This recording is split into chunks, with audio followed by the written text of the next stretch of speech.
बिस्मिल्लाहिर्रहमानिर्रहीम और अस्सलाम वालेकुम। आज नवंबर की 6 तारीख है और पाकिस्तान में इस वक्त पीर की शाम है। आज अभी तक की इम्पोर्टेंट ख़बरें और उनके ऊपर मेरा तज्जिया आपके सामने हाजिर है। सबसे पहली ख़बर, ये वो ख़बर है जो हमने आपको बहुत दिन पहले दी थी और हमारी और बहुत सारी ख़बरों की तरह ये ख़बर भी सच निकली, दुरुस्त निकली जो हमने बहुत दिन पहले दी थी। और वो है कि पाकिस्तान तहरीक इंसाफ के तमाम मतवक्के उम्मीदवारान को इलेक्शन से बाहर रखने की जो प्लानिंग की हमने खबर दी थी और वाज़े तौर पर आपको बताया था कि उनके ऊपर दहशतगर्दी के पर्चे दिए जाएंगे, वो हो गया। उम्मीदवारान के ऊपर दहशतगर्दी के पर्चे दे दिए गए। क्या खबर है ये?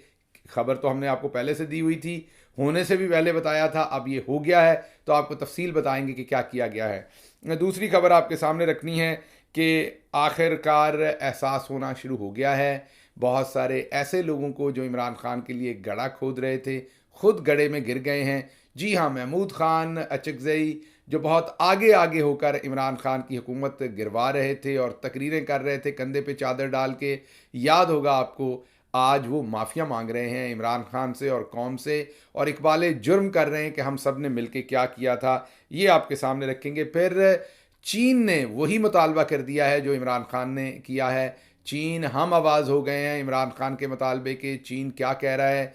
आज नईम अशरफ भट्ट ने इंटरव्यू किया है चीनी सफ़ीर का। क्या कहा है उन्होंने, वो आपके सामने रखेंगे। शाहिद खाकान अब्बासी साहब ने कहा है कि अगर इलेक्शन हुआ तो मुझे खून ही खून नज़र आता है। ये क्या बात है, इसके ऊपर भी बात करेंगे। पहली खबर की तरफ आते हैं, उससे पहले आपको याद करवा दें कि अगर आप चाहते हैं कि हमारी आवाज़ मज़ीद मौसर हो तो इस चैनल को मज़ीद सब्सक्राइब कीजिए ताकि हमारी आवाज़ और मौसर हो और दूर तक जाए। पहली खबर आपके सामने, हमने आपको बहुत दिन पहले ये खबर दी थी, आज से हफ्ता डेढ़ हफ्ता पहले आपको एक खबर दी थी और आपको ये कहा था कि आपको ये पता हो कि पाकिस्तान तहरीक इंसाफ के तमाम उम्मीदवारान जो हैं उनके नाम दहशतगर्दी के पर्चों में डाले जाएंगे। मैंने आपको ये बताया था कि पाकिस्तान की सबसे बड़ी इंटेलिजेंस एजेंसी के दफ्तर में, मैंने उस दिन जब आपको ख़बर दी थी तो आपको ये बताया था कि सबसे बड़ी इंटेलिजेंस एजेंसी के दफ्तर के अंदर 8 बजे शाम तक तमाम उम्मीदवारान की लिस्टें बना के जमा करवा दी गई थी। हमारी खबर दुरुस्त साबित हुई। उन तमाम लिस्टों के अंदर जिनके नाम थे उनको फैसलाबाद के अंदर जो ISI का दफ्तर के ऊपर हमला हुआ था उसके अंदर नामजद कर दिया गया है। जी हाँ, तमाम मुतवक्के उम्मीदवारान जो पंजाब से हैं और इवन KPK से हैं उन तमाम के नाम डाल दिए गए हैं। मसलन सेक्रेटरी जनरल जो हैं पाकिस्तान तहरीक इंसाफ के, वो एबटाबाद में होंगे, कहीं पे अपने इलाके में होंगे, लेकिन नाम उनका जो है वो डाल दिया गया है उमर अयूब साहब का फैसलाबाद में हमला करने वालों के ऊपर। वो भी वहाँ हमला कर रहे थे। यहीं तक नहीं है, मैं उस वक़्त अमेरिका में शिकागो में बैठा हुआ था, मेरा नाम भी उस दहशतगर्दी के पर्चे में डाल दिया गया है कि मैं भी ISI का जो दफ्तर था, फैसलाबाद के अंदर जो दफ्तर है ISI का, उसके ऊपर मैं भी हमला कर रहा था 9 मई वाले दिन, जब आप तमाम को पता है कि मैं अमेरिका के अंदर था और मैं पाकिस्तान में था भी नहीं। तो मुझ समेत पाकिस्तान तहरीक इंसाफ के उसमें सैकड़ों लोगों के ऊपर, जी हाँ, 10 20 30 नहीं, सैकड़ों लोगों के ऊपर वो दहशतगर्दी के पर्चे दे दिए गए हैं। ये जिस दिन मैंने आपको खबर दी थी आपको ये बताया था कि रात 8 बजे तक ये लिस्टें, जब इलेक्शन का ऐलान हुआ था तो साथ ही ये लिस्टें मांग ली गई थी। रात 8 बजे तक भाग दौड़ करके ये लिस्टें जमा करवाई गई थी और हमने आपको खबर दी थी कि दहशतगर्दी के पर्चे दिए जाएंगे। अब वो हो गया है और ऐसे ऐसे लोगों के ऊपर दहशतगर्दी के पर्चे दे दिए हैं जो ना उन जगहों पर थे, जो बेचारे थे भी उस शहर में, उन्होंने कौन सा कोई ऐसी दहशतगर्दी की या हमला किया, वो भी तो सब कुछ झूठा फसाद है। अब यहाँ पर एक बारीक बात है, हम अक्सर सुन लेते हैं पर्चे दे दिए, अक्सर सुन लेते हैं पर्चे हो गए, इम्यून हो गए, अब हमारे लिए उतनी बड़ी बात शायद ये रह नहीं गई। लेकिन यहाँ एक बड़ी इंपॉर्टेंट बात है आपके लिए, इस बात को समझना आपके लिए बहुत इंपॉर्टेंट है। देखिए, इस सब में क्या हो रहा है, इस सब में इस्तेमाल कौन हो रहा है? इस सब में इस्तेमाल हो रही है पाकिस्तान की फ़ौज, इस सब में इस्तेमाल हो रही है पाकिस्तान की ISI। और अब पाकिस्तान की फ़ौज या ISI जो है वो किसी एक शख्स की मलकियत तो नहीं है, वो मेरी भी उतनी मलकियत है जितनी किसी और पाकिस्तानी की है। और हमारे इदारे हैं, हम सब अपने इदारों से मोहब्बत करते हैं, अपने इदारों का एहतराम करते हैं। लेकिन आप इसमें जो बारीक वारदात डाली जा रही है वो ये देखिए कि इदारों का नाम इस्तेमाल करके, इदारों का फसाद सामने रख के और झूठे मुकदमे दर्ज किए जा रहे हैं पाकिस्तानियों के ऊपर, पाकिस्तान की मकबूल तरीन जमात के ऊपर, तो फिर अदारों के ख़िलाफ़ काम कौन कर रहा है? अदारों की ताज़ीम के ख़िलाफ़ काम कौन कर रहा है? अदारों के ख़िलाफ़ नफ़रत बढ़ाने का काम कौन कर रहा है? वो लोग कर रहे हैं जो अदारों के नामों को इस्तेमाल करते हुए लोगों के ऊपर पर्चे दे रहे हैं। वो लोग नहीं कर रहे जिन्होंने कोई हमला नहीं किया लेकिन उनको हमला आवर बना दिया गया है। तो फिर गद्दार कौन है इस मुल्क के अंदर?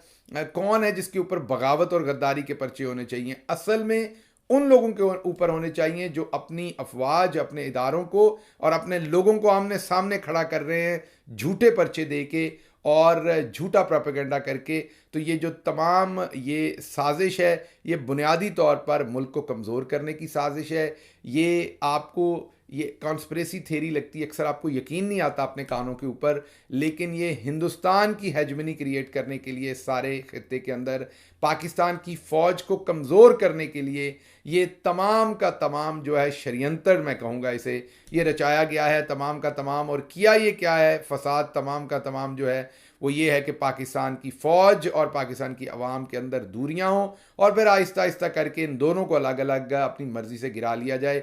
ये सब कुछ बाहर प्लान हुआ, इमरान खान की हुकूमत गिराने का प्लान बाहर हुआ, इम्प्लीमेंट कर दिया गया है। और अब हमारे अंदर जो लोग ताकतवर ओहदों पर बैठे हैं उन्हें है कि समझ आ नहीं रही। मैं तो चलें बाहर बैठा हूँ, मेरे पे उस एफआईआर का अब आपने क्या असर कर लेना है? जो पहले तमाम एफआईआर्स दी हैं वो भी भुगत रहे हैं, ये भी एक भुगत लेंगे। लेकिन कहने की बात ये कि इससे जो नुकसान होगा, जो इमेज का नुकसान होगा, जो पाकिस्तान के अंदर इलेक्शन के प्रोसेस का नुकसान होगा, जो पाकिस्तान का एक कौम के तौर पर नुकसान होगा, उसे भरने वाला कोई नहीं होगा।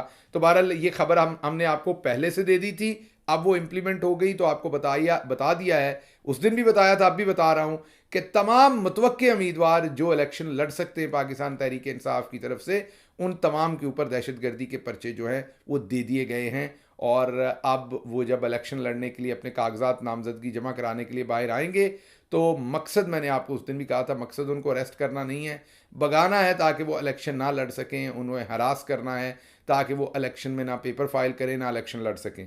लेकिन ये एक प्लान इनका है। दूसरा प्लान इमरान खान का है, जिन्होंने पहले से जो हैं वो बहुत सारे उम्मीदवार इंशाल्लाह तैयार करके रखे हुए हैं। आप सैकड़ों करेंगे तो हज़ारों उम्मीदवार हैं। आप एक सफ़ को हटाएंगे तो दूसरी तैयार होगी, दूसरी को हटाएंगे तो तीसरी तैयार होगी। इंशाल्लाह इलेक्शन तो, अगर आपने बिल्कुल नंगे तरीके से आप खुल के सामने ना आए तो तब तक तो खुल के जो है वो पाकिस्तान तहरीक इंसाफ इलेक्शन लड़ने की पूरी कोशिश करेगी, अपने उम्मीदवार उतारेगी और इंशाल्लाह मुझे उम्मीद है कि अवाम जो है वो भरपूर तरीके से पाकिस्तान तहरीक इंसाफ को वोट करेगा।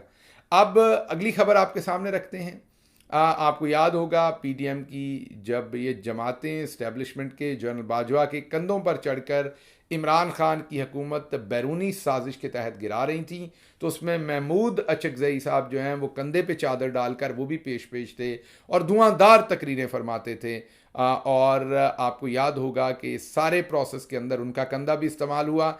लेकिन मैं फिर भी उनकी तारीफ़ करूँगा कि चलें अभी सही उन्हें एहसास हुआ है कि उन्होंने गलत किया है, उन्होंने माफ़ी मांगी है इमरान खान से, कौम से, और उन्होंने इस बात का इकरार किया अपनी एक रीसेंट प्रेस टॉक के अंदर। उन्होंने इस बात का ये इकरार किया है कि ये गलत हुआ है, इमरान खान को गिराने के अंदर ये लोग इतने गिर गए कि इन्होंने वो गड्ढा ऐसा खोद लिया जिसमें ये खुद गिर गए हैं। और इमरान खान एक पाकिस्तानी है, उसके ख़िलाफ़ इस हद तक नहीं जाना चाहिए था, ये महमूद खान अचकज़ई ने कहा है। इन सबको एहसास होगा, मैं आपको बताऊं, बल्कि पूरी कौम को एहसास होगा, हमारे इदारों को एहसास होगा, तमाम ताकतवर लोगों को एहसास होगा। लेकिन मुझे डर है कि कहीं वो बहुत लेट ना हो जाए, एहसास होते होते हम बहुत देर ना कर दें।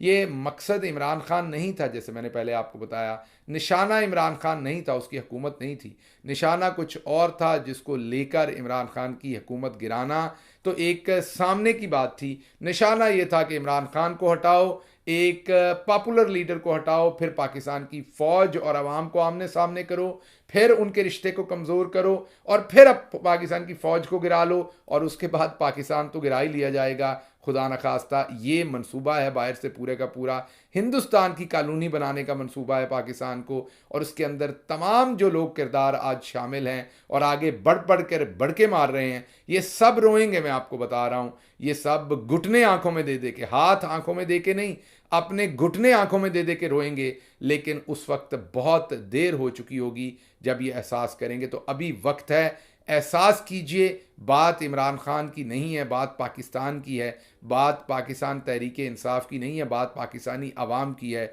एक दफ़ा दोबारा सोचिए कि आप क्या कर रहे हैं। बहुत दूर निकल रहे हैं आप, और शायद इतना दूर निकल रहे हैं कि उससे वापसी नहीं है।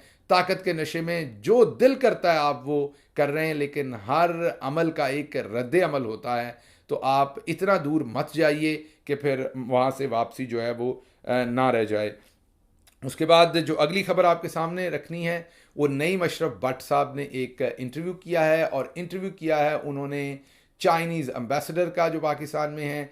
बेहतरीन इंटरव्यू है ये, आपको सुनना चाहिए, यूट्यूब पर मौजूद है। इस इंटरव्यू के अंदर चाइनीज़ एम्बेसडर ने एक बहुत ही पते की बात कही है, और उन्होंने वही मुतालबा कर दिया है जो इमरान खान साहब कह रहे हैं। अब आपको समझ आ रही होगी कि पूरी दुनिया में अगर कोई भी पाकिस्तान का खैर ख्वाह है तो वो इमरान खान की बात की ही हमायत करेगा, उसके ख़िलाफ़ बात नहीं कर सकेगा। चीन की हुकूमत ने, मीन चीन के सफ़ीर ने ये कहा है कि फ्री एंड फेयर इलेक्शन फौरी तौर पर होने चाहिए। चीन ने फौरी तौर पर आज़ाद और शफाफ इलेक्शन जो है वो मांग लिए हैं पाकिस्तान के अंदर। जब उनसे नवाज शरीफ की वापसी पूछी गई तो उन्होंने कहा ये अंदरूनी मामला है, इस पर मैं क्या बात करूं। लेकिन इलेक्शन के बारे में उन्होंने कहा कि पाकिस्तान ने जिस दलदल में जा रहा है, जिस तरह के मामलात के अंदर पाकिस्तान जा रहा है, फौरी तौर पर फ्री एंड फेयर इलेक्शन होने चाहिए। तो चीन के मुतालबे से एक बात तो सामने आ गई कि अगर 9 अप्रैल 2022 को जब इमरान खान इलेक्शन में चले गए थे, उससे पहले असम्बलियाँ आपको मार्च में याद है तहलील कर दी थी, और मार्च में चले गए थे, तो 9 अप्रैल को अगर उनकी हुकूमत ना गिराई जाती, इलेक्शन में जाया जाता, तो आज पाकिस्तान खुशहाल होता, बेहतर होता। किसी की भी हुकूमत होती जिसको आवाम चुनती, पाकिस्तान बेहतर हालात में होता। तो जिन्होंने ये आइन शिकनी की है उनको तहफ़्फ़ुज़ तो सुप्रीम कोर्ट ने दे दिया, अपने आप को भी और आइन शिकनों को भी। हालांकि जो 3 इदारे इसमें मुलव्वस हैं, इसमें इलेक्शन कमीशन ऑफ पाकिस्तान मुलव्वस है, इसमें सदर पाकिस्तान का दफ्तर मुलव्वस है, और इसके अंदर सुप्रीम कोर्ट ऑफ पाकिस्तान मुलव्वस है। इन तीनों ने आइन तोड़ा है, लेकिन सुप्रीम कोर्ट ने तीनों को जो है वो क्लीन चिट अपने आप को भी दे ली और दूसरे दोनों को भी देने की कोशिश की है। लेकिन अगर इलेक्शन करवा दिए जाते तो आज पाकिस्तान इन हालात में ना होता। आज सिर्फ वही बात जो इमरान खान ने तब की थी, वो बात आज चीन समेत हर वो शख्स जो पाकिस्तान के लिए किसी न किसी किस्म की कोई मोहब्बत रखता है या ख्याल रखता है, या उसके स्ट्रेटजिक इंटरेस्ट जो हैं वो पाकिस्तान के साथ जुड़े हैं, उसका आलमी सियासत के अंदर इंटरेस्ट जो है वो पाकिस्तान के साथ जुड़ा है, वो चाहता है कि पाकिस्तान मजबूत रहे, क्योंकि चीन के लिए एक मजबूत पाकिस्तान इम्पॉर्टेंट है, बेहतर है। अगर एक कमज़ोर पाकिस्तान होगा तो हिंदुस्तान और दूसरी ताकतें जो चीन का गला घूंट रही हैं वो चीन के और करीब होती जाएंगी। तो चीन के लिए एक ताकतवर पाकिस्तान जो है वो इम्पॉर्टेंट है। लेकिन इन हालात के अंदर आप देख रहे हैं कि चीन भी ये मुतालबा कर रहा है जो इमरान खान कर रहे थे। तो अल्लाह अल हक है, आज तमाम चीज़ें सामने साबित हो रही हैं कि जिन्होंने भी इस जनरल बाजवा और उनके पूरे हमनवाओं ने इस सारे प्रोसेस को पहले सैबोटाज किया, जमहूरियत को डिरेल किया, और उसके बाद जहाँ तक ये ले आए हैं पाकिस्तान के सिस्टम को, अब सब पर आश्कार है कि ये पूरी की पूरी साजिश क्या थी। आखिरी खबर, शाहिद खाकान अब्बासी ने कहा है कि पाकिस्तान के अंदर अगर इसी तरीके से सिर्फ इलेक्शन हुए, मीन सही जमहूरियत ना आई, फ्री एंड फेयर इलेक्शन ना हुए, सिर्फ जाली किस्म के इलेक्शन हुए कि इक़्तिदार एक से पकड़ के दूसरे को देना, तो मैं खून खराबा देख रहा हूँ। मैं फिर इलेक्शन नहीं सिर्फ देख रहा, मैं पाकिस्तान में खून खराबा देख रहा हूँ।